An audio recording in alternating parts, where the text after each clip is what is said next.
Hello everyone, my name is RetroBoy03, and welcome back to another LEGO video review. This time we'll be taking a look at the LEGO Dimensions Ninjago Team Pack. This set comes with 2 minifigs and retails for around $25 in the United States. So without further ado, let's get a closer look. To start off, here we have Kai, and well, as you can see, all of the main 4 ninja in Dimensions use their Season 4 designs, the later half of the Tournament of Elements, which I really like, since in my opinion, Tournament of Elements is the best season, and it was great that Dimensions made it possible for relatively cheap, only how much, what was it, I believe around $55 on release. Each of the packs. Now it's even cheaper, but anyway, you could get the 4 main ninja in the better costume from that season. But anyway, taking a better look at Kai, as you can see, this figure is nearly entirely red. Which, on one hand, I feel as though this is definitely the best fully red Kai we've gotten, although I will definitely admit that some of the ones that use black as well look pretty good, and my favorite is the one from the Ninjago movie that really has a great combination of the 2 colors as I just kick my tripod, but enough about the different versions of Kai. As I said, this version is definitely the best fully red Kai, and well, he just looks awesome. Like, you can see that he has the little leather straps and shoulder pads, he has 2 little daggers on his torso. You can see that his mask actually has that Chinese symbol on it, and I have no idea what that says, don't even ask. As you can see, his accessory is the Dragon Sword of Fire, which, I mean, it doesn't make sense in the context of the show, since obviously, that was turned into the Mega Weapon in Season 1, shot into space in Season 2, and then in Season 3, it was turned into the Overlord's mech, I think. Not entirely sure if that's correct. But anyway, by Season 4, this thing is horribly destroyed, does not exist in the slightest anymore. But who cares? It looks cool, and LEGO Dimensions is non-canonical. So, it works. Anyway, turning Kai around to the back, you can see it on the back. He has this nice print for just some more straps and stuff, as well as this awesome sword sheath.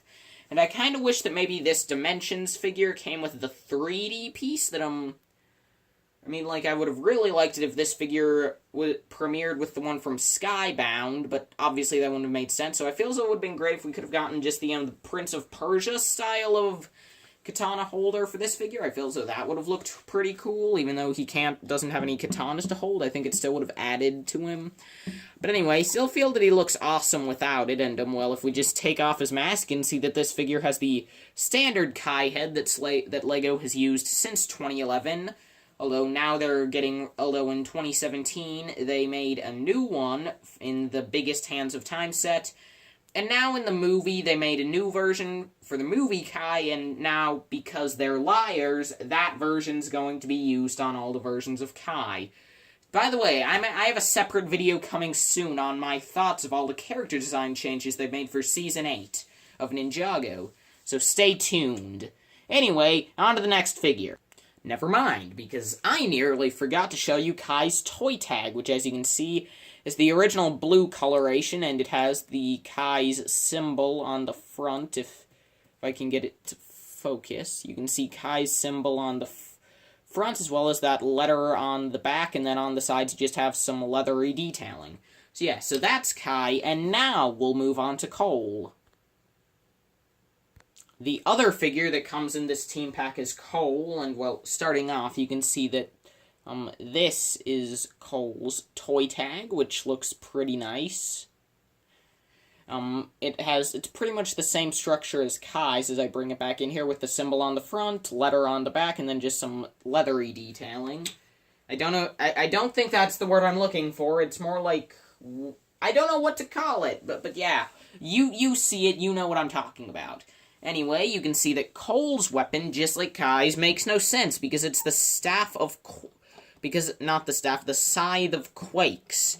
But again, it works, maybe not as well as Kai's, since it doesn't look nearly as cool, but again, Dimensions is non-canonical, so I don't mind Cole having his most iconic weapon, which is a scythe. Gosh dang it, not a hammer, Ninjago movie. Why'd they give him a hammer?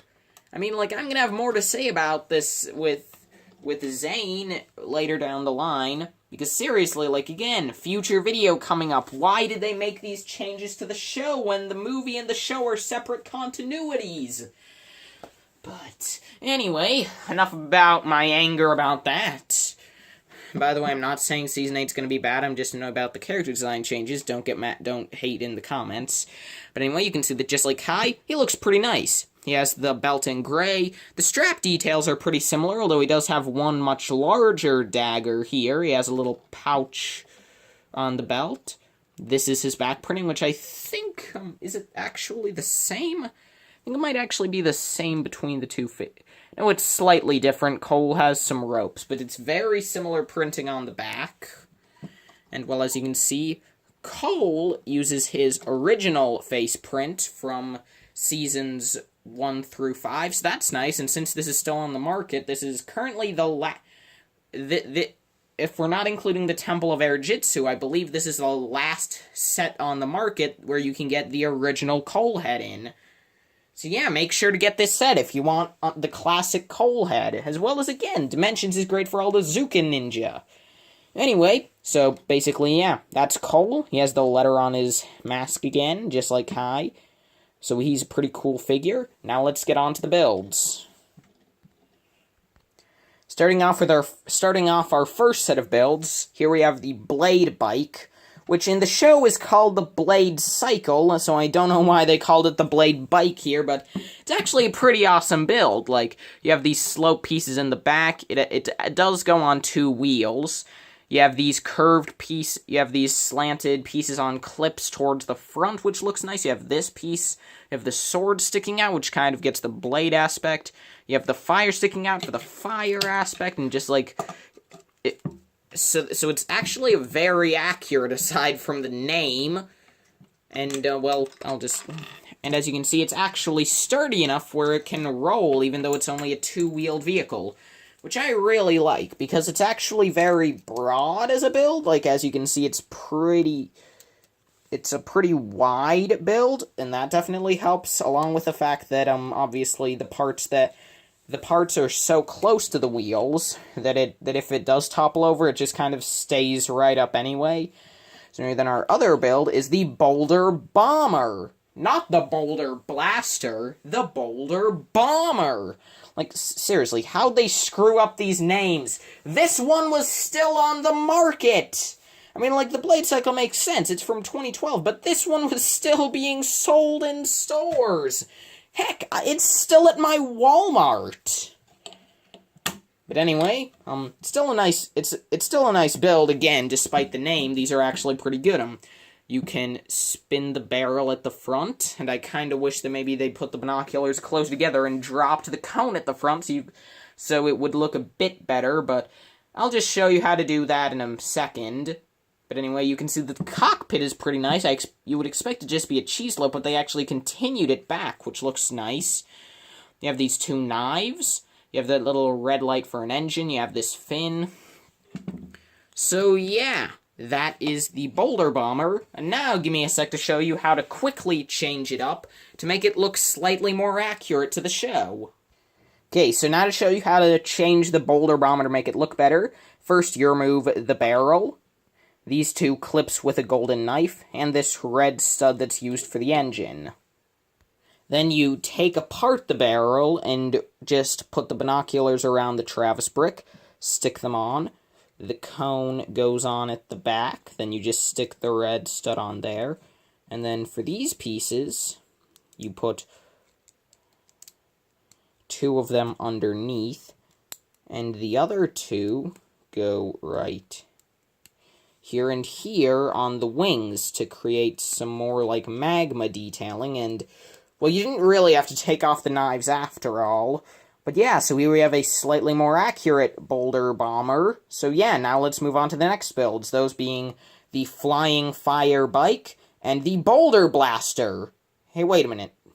Yeah, this thing is called the Boulder Blaster, And the vehicle that actually exists in the show, that's called the Boulder Blaster, is called the Boulder Bomber, even though this vehicle, this blaster,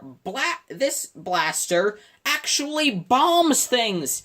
How'd that happen? How did that happen? I'm honestly curious. How? But anyway, so, as you can see, it still looks pretty nice. I mean, you have some knives on the front, you have these 4 binoculars as cannons, you have this fin.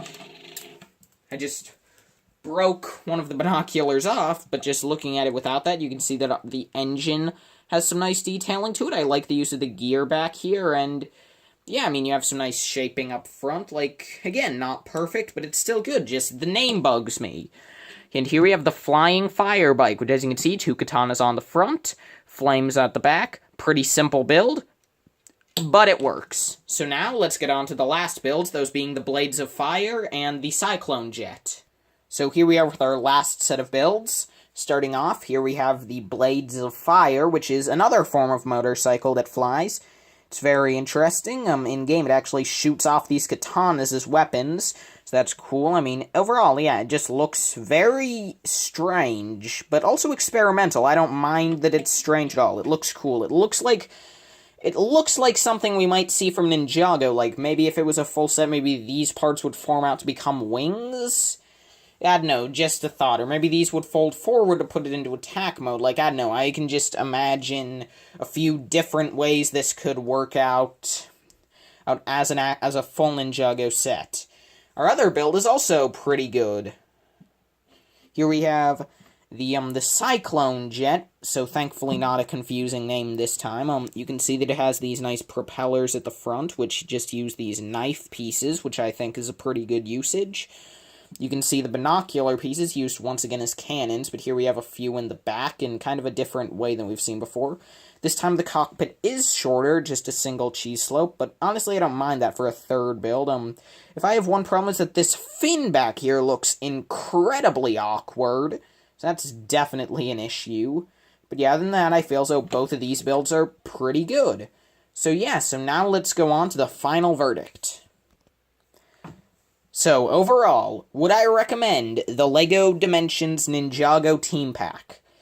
Well, here's the thing about this, because while yes, I feel as though it is great for the stuff you get, because you get great mini-builds of 2 awesome Ninjago vehicles, though they are misnamed here, and you get Kai and Cole in their Zukin outfits. I may have... Zukin, I'm not sure or which it is, but anyway, you get them in both of those outfits, which is awesome.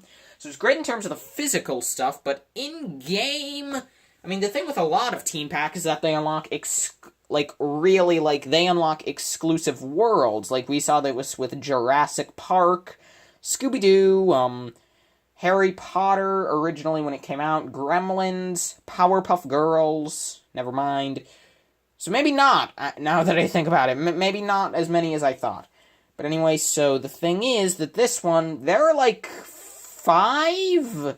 Is it 1, 2, 3, no, 4, 5. 5 Ninjago fun packs, and then there's this one. And all 4 of the ninja play relatively similar to each other, as does Nia, Wu, and Lloyd. Every Ninjago character is very similar to each other. They all have Spinjitzu, they all have a similar fighting style and movement speed, they all have agility, and then they each all have one major special ability. For example, Kai has a laser, apparently. Like, I don't know how to use it, but apparently he does. And Cole has super strength. But, I mean, other than that, there's not much going for this pack in terms of the gameplay. So yeah, I would recommend this in terms of the builds, but in-game, I would say that you should get the Titanium Zane fun pack, which I'll be reviewing soon. Either that or the Golden Ninja one. I feel as though those are definitely the 2 best Ninjago fun packs. I mean, like, again, the Golden Lloyd one is also kind of for the figure included, but again, seeing as how all the ninja play very similarly, I'm just saying that those 2 are definitely the most collectible in my opinion, so it would make the most sense to get them. But anyway, so yeah, that's my opinions on this pack. I guess I would rate it like a B B+, I would no, just a normal B. Anyway, thank you all for watching, and I will see all of you in the next video. Farewell, peasants.